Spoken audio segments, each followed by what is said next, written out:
Hello, everybody. I'm in downtown St. Louis. I'm in front of the state court, essentially, building. A huge case decided today, and that involved St. Louis City, the CaraSpencerSTLs Administration, and the Board of Police Commissioners. And it was a huge victory for the administration against the police board. It was a case at which, about $67.5 million hung in the balance. Obviously, if the city had lost that case, it would have been a huge setback for it. I mean, they were complaining about that, how if they gave police the $250 million that they were asking for it was going to be a major hit on the budget that could have affected a lot of things and a lot of other workers and departments. And that was one of the arguments the city was making. But if it had to come up with some $67 million, the mayor Spencer had said in a number of occasions that would have been a huge hit and made financial life tough in this city. However, they won't have to do that. The judge, Joan Moriarty, handed the city a huge victory. The police handed a big defeat on this, and so the city can at least breathe a sigh of relief. What it means is the city wins round one in these legal battles with the Board of Police Commissioners. There's a lawsuit that was filed by Mayor Spencer that is yet to be decided on by a judge. There's a lawsuit that was filed by by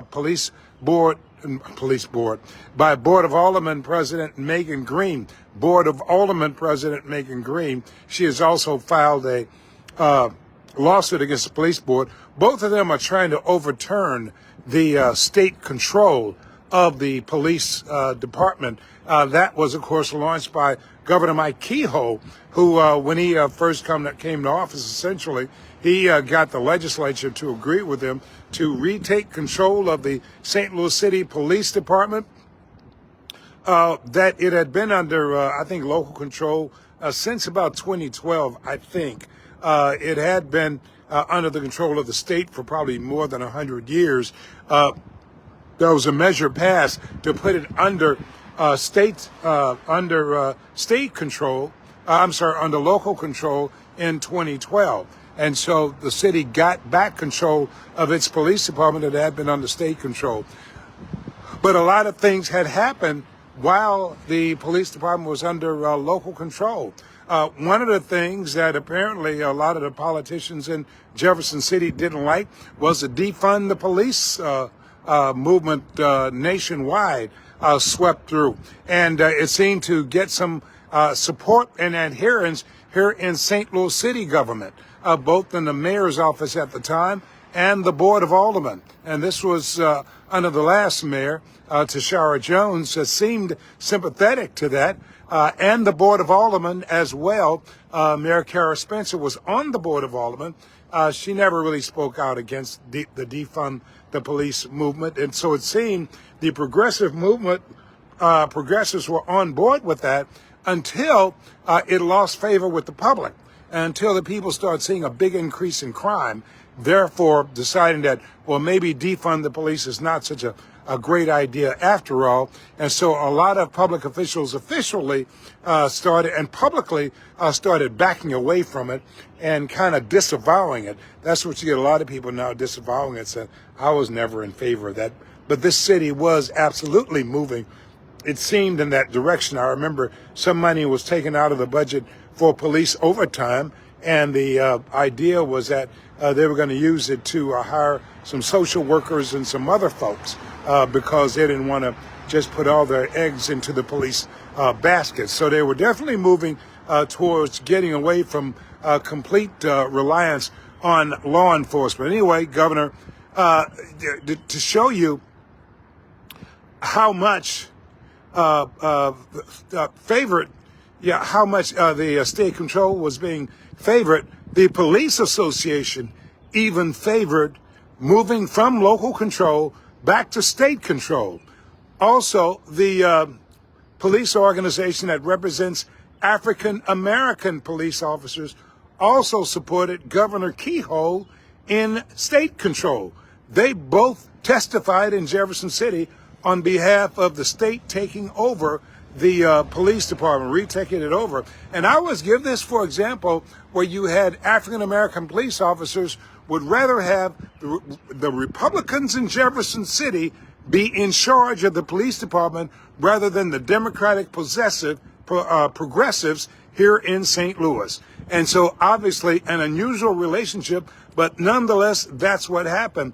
The Police Officers Association and the Ethical Police Officers Association both were in agreement that they wanted state control, that they no longer wanted local control by the city. Both testified for that. Both testified in Jefferson City supporting Governor Mike Kehoe. Both the Police Officers Association and the Police Ethical Association that represented African-American police officers both said, we'd rather have the Republican politicians in Jefferson City run the police department. Anyway, that passed.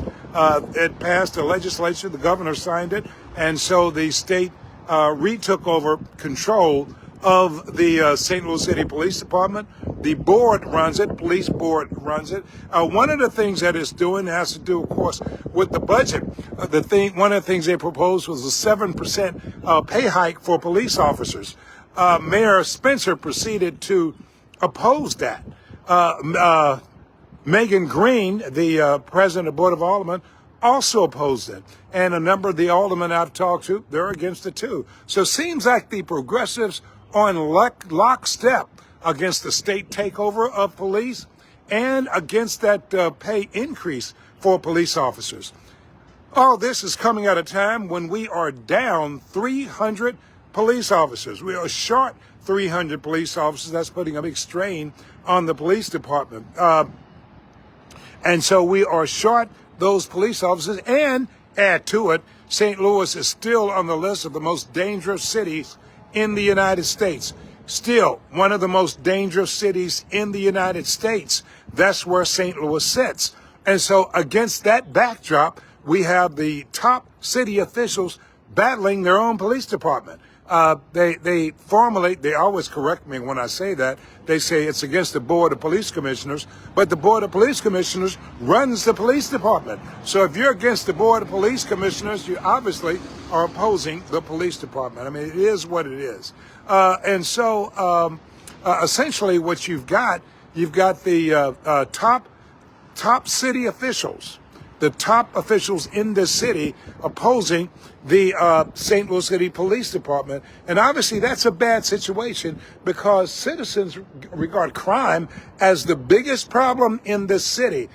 And many of them would want to see all the resources given the police department as possible to try to get the additional officers to be able to patrol this city, to be able to make it safer, because many people, for example, don't feel safe to come downtown.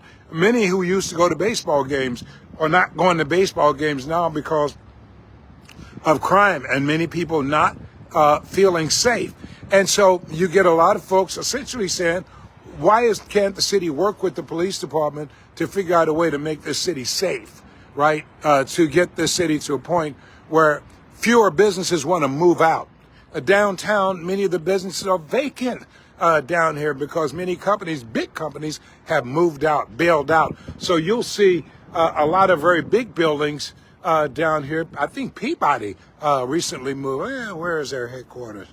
I think it's right there. Yeah, they recently moving from downtown. Another big building. So you see a lot of very big office buildings. Many of them are deserted because a lot of the businesses have moved out here. And so downtown is dealing with a huge office vacancy rate. And obviously that's not good for any cities. We don't know how many cities are declining to move to St. Louis as a result of the crime here. We don't know how this is affecting the convention business. The city and county decided to spend $500 million to redo the convention center, saying they needed to spruce it up. They need to make it technologically in step with the current times.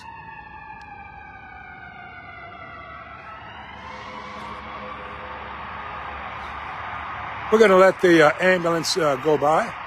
Looks like a fire truck. We're going to let the fire truck go.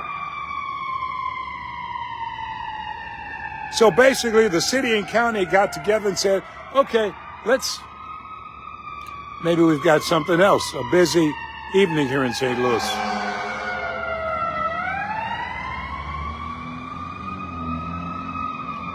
So the city and county got together and decided they were going to spend $500 million to fix up the convention center. That project has proven to be a disaster, but still, they got together and agreed. We're going to spend $500 million on the convention center because that way we'll get more convention center business because we're losing convention business. Anybody stop to think that maybe they're not coming here because of crime? I mean, it's really not rocket science, everybody. Why not take that $500 million and figure out a way to reduce crime, raise officers' salaries, start there from 7% that the Board of Police Commissioners ended up doing, raised to 15%, raising it by 15%. How about that to try to attract more officers to St. Louis, to try to make this city safer? But no, it seemed like they always do the wrong thing. And spending $500 million for a convention center to come into a crime-ridden city that's on the list of the most dangerous cities in the United States. You hear officials talk about everything, but you don't hear them talk that much about crime. The elected leaders in this city, they'll talk about a number of other issues, but not about crime, something that citizens believe is the most important issue in the city. And so many of these citizens obviously want to see St. Louis support the police department to try to get those extra officers out on the street. And so this does represent a huge victory for the city in that they won't have to immediately come up with $67.5 million. The police had asked for, and then in a separate measure, the police had asked for $250 million in this budget year. Mayor Spencer and the comptroller and board president approved like $219 million, short of what police have asked for in the budget. And so we've got two other lawsuits. The city won this one. Bottom line, the city won, and it's a major win for the city. I'm not going to take that away from them. It's a major victory for Mayor CaraSpencer and her administration because, as she said, it would have put a big dent in the budget, and she would have been figuring out where to get the money from and how to put everything together. But so it's a major victory for CaraSpencer, but it does not help residents wanting to see a bigger police presence in St. Louis. So, hi. I'm doing fine. How are you? All right.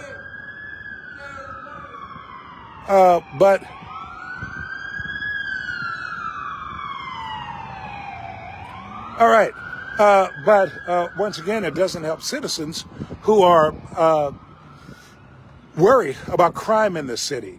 It doesn't do anything to attract more business to St. Louis. It doesn't do, I think, a lot to keep business from leaving St. Louis. In short, it doesn't make the city safer. And that's what citizens are saying they want. And so it doesn't give police extra money to use to be able to move forward. So with the money police are getting, they just basically are holding place. Now, the city, let me add this in, even though the city won this battle with the state judge, the police department is going to appeal this to the Missouri Supreme Court. So this is not the end of the road yet, because we don't know how the Missouri Supreme Court is going to rule in this. So the Board of Police Commissioners will have another bite at the apple on this issue. And so the city is obviously not completely out of the woods yet, but it does represent a huge victory in this round of it all. They did win a huge victory in this round, but it still has to go to another round when it's going to be appealed to the Missouri Supreme Court, and so we shall see who wins that. But in the meantime, police can basically just have to kind of hold place. They can't do really anything more. They just have to work with the officers they got now, which is putting a real strain on the department, and it's causing them to build up a lot of overtime to try to meet various obligations because they just don't have the people. When you're behind 300 officers, that's a lot. That's a challenge. That puts you in a bind. And that's where the city police department is now in a bind. Like I said, St. Louis is one of the most dangerous cities in the United States. A lot of residents, obviously, they would like to see as much as is possible, done by elected officials to try to help the police department be able to do more.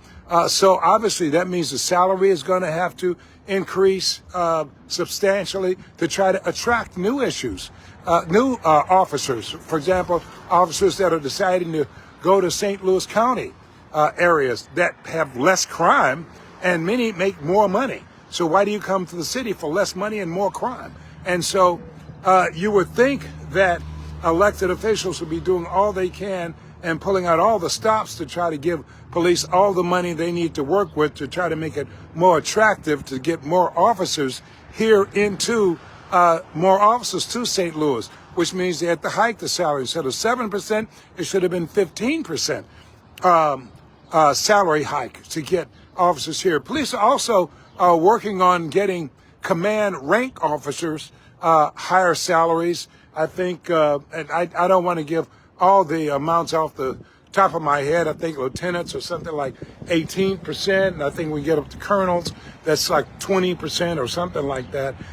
Don't hold me to it, but they're trying to get salaries for command rank officers, and that's so they can keep people, and so they can keep people from going to other cities, people from getting all the training in St. Louis and then leaving for positions of better pay. And so you can understand that. And so what the police board is trying to do is raise those salaries so that St. Louis can try to keep some of those officers that it trains, right, and that are able to make rank, and try to keep those officers in St. Louis, keep those commanders in St. Louis. And that's one of the things they're trying to do, and they're trying to do that with a salary increase. St. Louis has to do better than people in surrounding communities. Because it's had a history of being anti-police. I mean, you remember when Kim Gardner, for example, had her deal where she had a list of police officers that she wouldn't take cases from. And so we went through that for a while, and police felt under siege. And you had even the chief of police, I'm not making this up, you had the police chief, who's now the acting sheriff, John Hayden, who angrily was dealing with Kim Gardner, and said essentially that it was just unfair of how his officers were being treated. And John Hayden is a pretty even keel guy, not given to dramatics, but even it got to him of how his officers were being treated. And so we had that Kim Gardner going on. Then we had defund the police effort going on. They were actually releasing during COVID, they released hundreds of prisoners, like murderers, robbers, rapists. All these people got released from jail because they said, well, we don't have the people, we don't have the protocol and everything to keep all these people in jail with COVID going on. And so they let all these criminals out on the street. I covered that at the time. It didn't get wide coverage, but I covered it, where they were releasing hundreds of people, violent criminals, out on the street because they said, well, we don't have room because of COVID. And all of these folks got right back on the street. Many of them committed more crimes once they got back out on the street. And so what happened is St. Louis got that reputation of being soft on crime and soft on violent criminals. And that is the reputation that they built up. And so what happened when Governor Mike Kehoe got to office, basically he said, you know what, police are getting a bad deal down in St. Louis. I want to do something about it. And so because of how the progressives were dealing with the police department, those in Jefferson City felt the police were not getting a fair shake, and so they opted for state takeover. And so now a state board is running the police department. As I've said many times, I don't think that the police board has necessarily been able to solve the crime problem. I don't think the police board has been able to reduce crime. But I will say that but I do think that St. Louis police officers get a better shake with the St. Louis Police Board. And I do think there's a better opportunity to attract more police officers to St. Louis, and for police officers to get a better shake at things like pay and other issues, because they're not at the mercy of the progressives, who at times seem like they really didn't care much for the police department, unless one of their own relatives, something happened to them. I always say this example because I've seen it, and it's true. It seemed like the progressives were quick to talk on camera, have a news conference when there was a perceived injustice to a criminal, but not so when there was an honest, law-abiding family that was a victim, an innocent victim of a crime. Rarely did you see them even speaking about that on their own, voluntarily, coming as a group between the mayor and the Board of Aldermen to talk about the impact on the family and really condemn violent criminals. I haven't seen one news conference where the progressive leadership condemned the violent criminals, but I've heard a number of times where when there was a perception of that a criminal got a bad deal, I've heard a number of times them coming out and saying how outrageous and wrong and bad that was. Nobody should be done wrong in terms of nobody should have their rights violated, but I think that the honest, law-abiding citizens who are innocent citizens and victims of this violent crime, they need an advocate as well. The criminals have advocates. It's the law-abiding citizens in this city that need advocates, and I think crime has gotten so bad because the criminals believe that the officials are fighting for them and trying to make sure they don't get punished as severely as they should. So not blaming law enforcement is doing everything they can, but my belief is that it has been difficult for them to do as much as they could do because of the attitude of the progressives running St. Louis City Hall. But in any event, I digress. Right now, a victory for Mayor CaraSpencer and City Hall against the Board of Police Commissioners. A victory for now. This issue now goes to the Missouri Supreme Court. I don't know when the court is. Obviously, I don't know when the court is going to decide or what the timetable for that is, but the city will have to, of course, win their to preserve the victory that they've won today. Obviously, I'm going to stay on top of this deal.